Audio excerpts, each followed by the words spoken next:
This is the Blaze Radio on demand. In the next 19 seconds, you could sell your home. Okay, it's not going to sell your home, but you're going to take a big step toward getting it sold. Go to realestateagentsitrust.com and find an agent selected by my team, a professional who shares your values and speaks the truth. Sell your home fast and for the most money.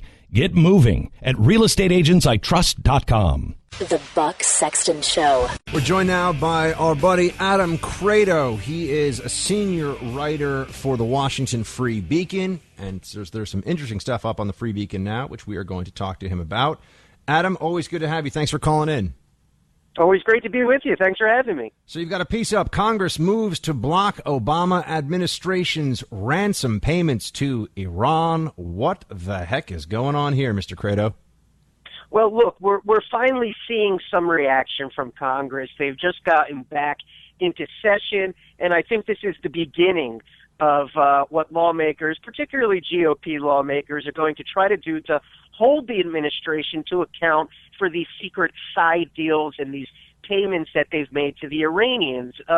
During the break, a lot of news came out about what the Obama administration was doing, and I found and other reporters found that Congress, by and large, was left in the dark when it came to these cash ransoms that were paid, when it came to these secret side deals that were inked with the Iranians in regards to the nuclear deal. So what we have here is Senator Rubio and several other GOP senators and Mike Pompeo in the House introducing a bill that, one, is going to ban any further payments to the Iranians, whether it's a ransom, whether it's a legal judgment for past kind of legal problems we have with the Iranians, and there are many outstanding in the International Tribunal Court to this day. So it would block any of this from being resolved. And that $1.3 billion that we gave to Iran, it actually mandates that the Iranians give it back and pay out about $53 billion to U.S. terror victims, U.S. victims who have been wounded, killed, injured as a result of attacks planned by the Iranians. So this is really the first attempt, I think, to kind of put down the hammer and say enough of this nonsense. What happens if the administration says this is different, this is separate, this is not a ransom payment, and Congress doesn't have authority to block this executive transfer? That would force quite an issue, wouldn't it? Because this is money. Congress has power of the purse. Can the president just decide to try to do an end run? How do you think this plays out? The president could certainly do that. Now, here's where I find the most tricky part. We've already paid the Iranians. You know as well as I do that bombshell story from Jay Solomon at the Wall Street Journal about the pallets of cash that were delivered to Iran, hard currency from the U.S.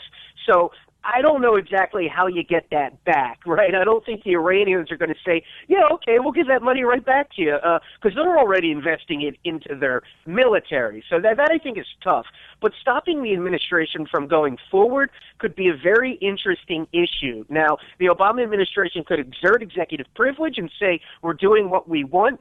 But legally, Congress does have the ability to instruct the Treasury Department to shut down that fund and stop giving money from it. So that's where we're going to see, I think, a lot of the technical argument here. Administration can't back down on this without losing a tremendous amount of face, right? Because if this does fall, they can't even allow the notion of this being a ransom payment to stay out there for too long. Or, they can't cave on this because they've been saying all along that this was, well, I don't know, it was, a separate negotiation, whatever they call it. I think they came up with a term for it. I've forgotten what it is now, but, it was a cash inducement for the release of hostages. So they're going to fight on this one. I think Republicans realize they're going to draw out the Obama administration on this a bit. Well, they are, because we're also going to see, aside from legislation in the next couple of weeks, I think we're going to see a lot of hearings about the circumstances surrounding not just these cash payments, but what's been going on with the nuclear deal. You haven't seen a lot of coverage on this. Of course, I've been following it, and we covered it at the Free Beacon routinely, but a number of secret side deals, a number of secret caveats in the deal that we didn't know about that cuts down very technical things like research and development for the Iranians, makes it easier for them to put online advanced nuclear centrifuges, enables them to conduct ballistic missile technology research, things of this nature, I think the administration is going to be held to account and going to be asked, why is it that you told us certain things about the deal that turned out to be untrue, and why did you hide it from Congress and the American people? What do you think of the chances that there'll be some serious questions from the press corps thrown in Hillary Clinton's direction about Obama's Iran deal? I feel like they don't want to go down that path, but they kind of have to, or else they risk looking like a bunch of lapdogs, or maybe they don't care. I think some of them care. I would say by and large, and I don't think this is surprising, but there's a certain level of ignorance on this issue. People just don't know the facts because it's complicated and it takes time to look into and become educated on. I think there's a lack of that in the mainstream press right now. Everybody jumps from one story of the day to the next, whatever's sexiest at that time, and this certainly doesn't have that element. The second thing is, I don't know how the hell you ask Hillary Clinton about this, that she won't go to the podium to hold a press conference. It's quite bizarre, but this should be one of the top questions she gets asked when she decides she's going to answer to the press. Top story right now on the Washington Free Beacon. Firm founded by Clinton chair reps corrupt Serbian oligarchs' business interests. What's this all about? Yeah, this is a fascinating one found by Lachlan Markay, who's a really talented reporter for us.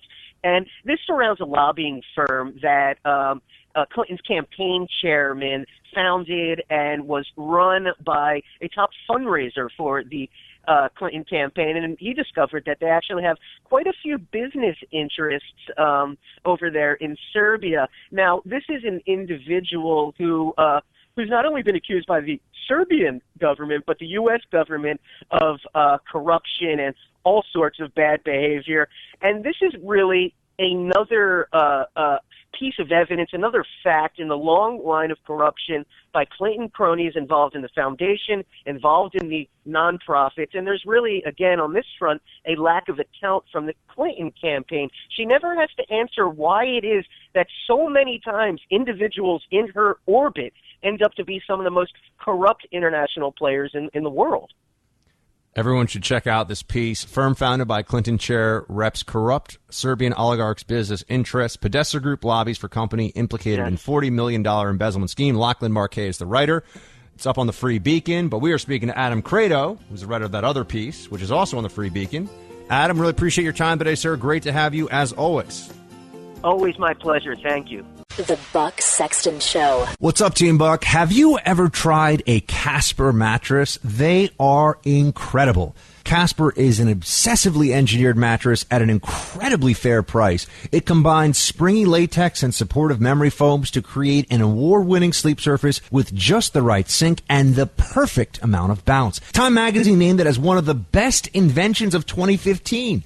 You get free shipping and returns to the U.S. and Canada, and you can try it free for 100 nights, risk-free, in your own home. And if you don't love it, they'll pick it up and refund you everything. And it's made right here in America. All you have to do is go to Casper.com/buck. That's www.casper.com/buck. You can get $50 towards any mattress purchase by visiting Casper.com/buck. Terms and conditions apply. This is an incredible mattress at a fantastic price. You can get it now.